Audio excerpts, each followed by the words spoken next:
예수님을 믿는다는 것은 그분을 따라 사는 삶으로 이어져야 합니다.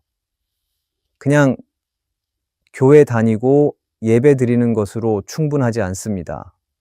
우리가 믿는다는 고백이 진짜라면 조금씩이라도 예수님을 닮아가야 합니다. 하지만 현실 속에서는 예수님을 닮는다는 게 생각보다 어렵게 느껴질 때가 많습니다. 어떻게 살아야 예수님을 닮는 걸까? 어떤 마음을 가져야 주님과 가까워질 수 있을까 고민되기도 합니다. 사실 예수님을 닮는 길은 멀리 있지 않습니다. 매일의 작은 선택 안에, 그리고 마음속의 태도 안에 그 길이 담겨 있습니다. 오늘 말씀을 통해 예수님을 닮아가기 위해 우리가 어떤 마음과 삶의 방향을 가져야 하는지 함께 나누고 싶습니다. 첫째, 일방적인 간구가 아닌 하나님의 음성을 들으려 할 때 예수님을 닮아가게 됩니다. 우리는 보통 기도할 때 내가 원하는 것들을 하나님께 말씀드립니다. 마음속에 있는 고민, 해결하고 싶은 문제, 이루고 싶은 계획들을 하나님께 기도하는 것은 당연하고 중요한 일입니다. 하지만 기도가 자꾸 내 말만 하는 시간으로 흘러가다 보면 어느 순간 하나님이 하시려는 말씀은 듣지 못한 채 끝날 때가 많습니다. 그렇게 되면 기도는 하나님과의 대화가 아니라 내가 부탁만 하고 끝내는 일방적인 시간이 되기 쉽습니다. 예수님은 기도 안에서 항상 아버지의 뜻에 귀를 기울이셨습니다. 겟세마네 동산에서조차 자신의 마음을 정직하게 말씀드리면서도 끝에는 이렇게 기도하셨습니다. 내 원대로 마시옵고 아버지의 뜻대로 하옵소서. 예수님은 자기 뜻도 말씀하셨지만 더 중요한 것은 하나님의 뜻을 듣고 따르는 것이었습니다. 우리도 예수님을 닮아가려면 기도할 때 하나님의 음성에 귀를 기울이는 태도가 먼저 있어야 합니다. 우리가 하나님의 음성에 귀를 기울이면 어떤 일이 일어날까요? 하나님의 음성에 귀를 기울일 때 하나님의 뜻이 무엇인지를 조금씩 알게 됩니다. 내 문제들이 원하는 대로 해결되지 않아도 하나님이 나를 어떻게 이끄시는지를 알게 됩니다. 그리고 무엇보다 하나님이 나를 얼마나 사랑하시는지, 어떤 마음으로 나를 바라보고 계신지를 알게 됩니다. 그런데 어떤 사람은 이렇게 말할 수 있습니다. 그래도 하나님께 내 상황을 자세히 말씀드리는 건 필요하지 않나요? 물론입니다. 하나님은 우리의 모든 말에 귀 기울이시는 분입니다. 우리는 나의 필요를 하나님께 구해야 합니다. 하지만 자녀가 부모에게 자기 이야기만 하고 부모의 말은 듣지 않는다면 그 관계는 점점 멀어질 수밖에 없습니다. 이것은 하나님과의 관계에서도 마찬가지입니다. 기도는 우리가 원하는 것을 하나님께 말하는 시간이면서 동시에 하나님의 음성을 듣고 그분의 마음을 알아가는 시간이 되어야 합니다. 하나님의 음성은 크고 특별한 소리로만 들리는 것이 아닙니다. 때로는 조용한 마음속 생각을 통해, 때로는 말씀 한 구절을 통해, 때로는 상황 속의 깨달음을 통해 조용히 말씀하십니다. 그래서 기도할 때 우리는 말만 하지 말고 듣는 시간을 조금 더 가져야 합니다. 하나님, 제가 무엇을 바꿔야 할까요? 오늘 저를 어떻게 이끌기 원하시나요? 이렇게 기도할 때 우리는 나의 간구를 넘어 점점 예수님의 기도처럼 변화됩니다. 그리고 하나님은 이런 기도를 하는 사람을 결코 외면하지 않으십니다. 우리가 내가 원하는 것을 구하기보다 하나님의 음성을 들으려 할 때 우리는 예수님을 닮아가게 될 것입니다. 둘째, 성령님을 항상 생각할 때 우리는 예수님을 닮아가게 됩니다. 예수님을 믿는 사람에게 성령님은 언제나 함께 계십니다. 하지만 이 사실을 알고 있지만 실제 생활에서 그 사실을 의식하고 살아가는 것은 쉽지 않습니다. 바쁠 때는 나 혼자 생각하고, 감정이 격해질 때는 나 혼자 반응하고, 어떤 결정을 내릴 때도 기도 없이 그냥 내가 선택할 때가 있습니다. 그런데 이것이 반복되면 신앙은 있지만 삶에서 예수님의 모습은 점점 사라지게 됩니다. 우리 안에 계신 성령님은 단순한 성경의 논리가 아닙니다. 하나님께서는 우리에게 진짜로 성령님을 보내주셨습니다. 그리고 그 성령님은 우리가 예수님을 닮아가도록 도우시는 분입니다. 예수님은 이 땅에 계실 때 성령의 능력을 행하셨습니다. 세례를 받으신 후 성령께 이끌려 광야로 가셨고, 병자를 고치실 때도, 말씀을 전하실 때도, 십자가의 길을 걸으실 때도 성령과 함께 하셨습니다. 이처럼 우리도 내 안에 계신 성령님을 기억하고 동행할 때 예수님을 닮아가게 됩니다. 우리가 성령님을 의식하며 살아간다는 것은 내 감정과 판단만 따르지 않고 지금 내 안에 계신 분이 무엇을 기뻐하실지를 먼저 생각해 보는 것으로 시작되어야 합니다. 내가 어떤 말이 하고 싶어도 이 말이 성령님께서 기뻐하실까를 한 번 더 생각해 보면 내 입에서 나오는 말의 태도가 달라질 수 있습니다.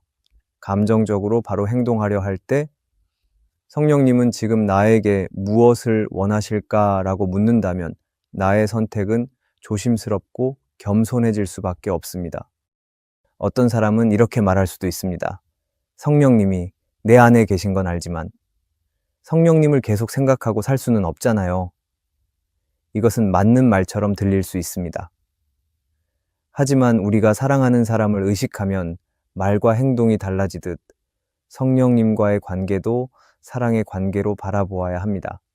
우리가 성령님을 단순히 주일에만 생각하는 것이 아니라 나의 오늘 하루에도 함께 걸어가는 분으로 믿고 나아갈 때 우리는 조금씩 예수님을 닮아가게 될 것입니다. 그런데 성령님은 억지로 우리를 움직이지 않으십니다. 성령님은 우리에게 부드럽게 알려주시고 때로는 마음의 찔림을 주시고 마음의 감동을 주셔서 우리를 이끄십니다. 그리고 성령의 음성에 민감해질수록 우리는 예수님의 인격과 성품을 닮아가게 되는 것입니다. 오늘 하루를 보내며 말과 행동을 하기 전에 지금 내 안에 계신 성령님은 어떻게 생각하실까라는 질문을 하기 원합니다. 이 질문들이 계속될 때 우리는 예수님처럼 말하고 예수님처럼 행동하게 될 것입니다. 그리고 하나님은 오늘도 성령님과 동행하는 사람을 찾으십니다. 우리가 내 안에 계신 성령님을 항상 생각하기를 바랍니다. 셋째, 나를 통해 하나님이 영광 받으시기를 바랄 때 우리는 예수님을 닮아갑니다. 사람은 누구나 인정받고 싶은 마음이 있습니다. 누군가 내 수고를 알아주면 힘이 나고 말 한마디 칭찬해도 마음이 따뜻해집니다. 그런데 이 칭찬이 삶의 목적이 되기 시작하면 우리는 하나님보다 사람의 시선을 더 크게 의식하게 됩니다. 말과 행동은 여전히 신앙 안에 있는 것처럼 보여도 그 중심은 하나님이 아닌 내가 높아지기를 바라는 마음으로 움직이게 될 수 있는 것입니다. 예수님은 언제나 하나님의 영광을 가장 먼저 생각하였습니다.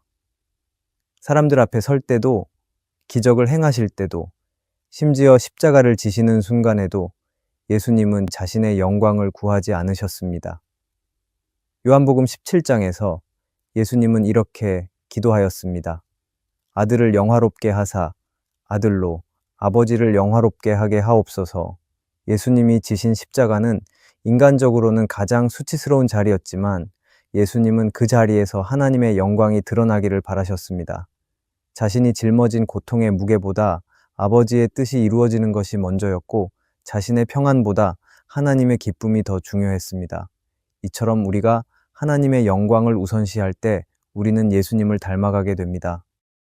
우리는 하나님의 영광을 위해 산다는 말을 잘 알고는 있지만 실제로 그리고 구체적으로 어떻게 살아야 하는지를 잘 모를 때가 있습니다. 하지만 하나님의 영광을 위한 산다는 것은 특별한 사역이나 대단한 헌신을 해야 하는 것은 아닙니다. 나의 말 한마디, 작은 표정 하나, 선택의 작은 순간에서도 우리는 하나님의 영광을 얼마든지 나타날 수 있습니다.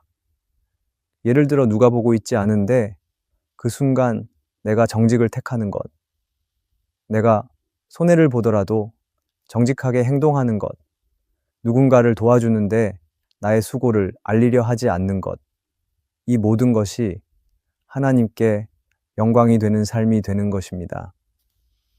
존 스토트는 그의 책 그리스도의 십자가에서 이렇게 말합니다. 하나님의 영광은 십자가에서 가장 깊이 드러났습니다. 왜냐하면 그곳에서 하나님의 사랑과 정의가 완벽하게 만났기 때문입니다. 예수님의 십자가는 세상의 기준으로 보면 완벽한 패배처럼 보였습니다. 그러나 그 십자가에서 하나님의 사랑과 뜻이 완전히 이루어졌습니다. 이처럼 우리가 십자가를 바라보며 살아간다는 것은 때로는 이해할 수 없고 손해보는 것 같고 비상식적인 것처럼 보일 수도 있지만 하나님은 이러한 나의 헌신과 포기와 노력을 통해서 높임을 받으십니다. 그런데 어떤 사람은 이렇게 말할 수도 있습니다. 하나님의 영광을 위해 사는 것은 내 삶이 더 힘들어지는 것은 아닌가요? 물론 하나님의 영광을 위해 살 때 우리는 포기하고 헌신하고 손해를 볼 수도 있습니다. 하지만 하나님의 영광을 우선에 두며 살 때 우리의 삶은 더 단순해지게 됩니다. 사람의 눈치를 보는 것보다 하나님의 시선을 의식하게 되고 사람들의 평가와 비교에서 벗어나 더 자유롭게 살아갈 수 있게 될 것입니다. 그리고 하나님을 중심에 두는 사람을 하나님은 결코 가볍게 여기지 않으시고 그의 삶에 놀라운 은혜를 부어주실 것입니다. 그런데 하나님의 영광을 위해 사는 것은 하루아침에 되지 않습니다. 하지만 매일의 선택에서 내가 주목받는 것보다 하나님이 드러나기를 원합니다. 라는 고백을 반복하다 보면 우리의 마음은 조금씩 변하게 될 것입니다. 그리고 중심이 바뀌어 우리의 삶은 더욱 예수님을 닮아가게 될 것입니다. 오늘도 하나님은 내가 하나님의 영광을 위해 살기를 바라십니다. 나의 만족과 유익만을 바는 것이 아니라 하나님이 영광을 위해 살기를 바랍니다. 넷째, 부족한 사람을 정죄하기보다 예수님의 마음으로 이해하려 할 때 우리는 예수님을 닮아가게 됩니다. 누군가의 실수나 부족한 모습을 보면 그에 대해 속으로 비판하거나 마음속 거리를 두는 일은 누구나 경험하는 일입니다. 때로는 그 판단이 사실일 수도 있고 실제로 잘못된 행동일 수도 있습니다. 그러나 예수님을 닮아간다는 것은 그 사람의 잘못을 알아채는 데서 멈추지 않고 그 사람을 향한 하나님의 시선과 마음을 가지는 것입니다. 예수님은 사람을 정죄하지 않으셨습니다. 요한복음 8장에 나오는 간음한 여인을 보면 그녀는 분명히 율법에 따라 돌에 맞아 죽어야 할 사람이었습니다. 많은 사람들이 그녀를 둘러싸고 정죄했을 때 예수님은 단 한마디로 분위기를 바꾸셨습니다. 너희 중에 죄 없는 자가 먼저 돌로 치라. 그리고 모든 사람들이 떠난 후 예수님은 그 여인에게 이렇게 말씀하셨습니다. 나도 너를 정죄하지 않는다. 가서 다시는 죄를 범하지 말라. 여기에서 예수님은 죄를 옳다고 말씀하시지는 않았습니다. 그러나 정죄보다 회복을 더 중요하게 여기셨습니다. 우리도 다른 사람을 향해 쉽게 말하거나 판단할 때가 많이 있습니다. 저 사람은 왜 저럴까? 말은 저렇게 하면서 행동은 왜 다를까? 그런데 이런 생각을 하는 순간 내 안에는 그 사람보다 더 우월하다는 마음이 자리 잡게 됩니다. 그런데 더 큰 문제는 내게 심겨진 우월한 마음이 예수님을 닮아가는 것에서 점점 멀어지게 한다는 것입니다. 예수님은 죄인과 연약한 사람들에게 다가가셨고 그들의 사정을 들으셨고 변화의 기회를 주셨습니다. 우리가 예수님을 닮아간다는 것은 겉으로 잘못이 보이더라도 그 사람의 내면과 상황을 이해하려는 마음을 품는 것에서부터 시작되어야 합니다. 그런데 어떤 사람은 이렇게 말할 수 있습니다. 분별은 해야 하지 않나요?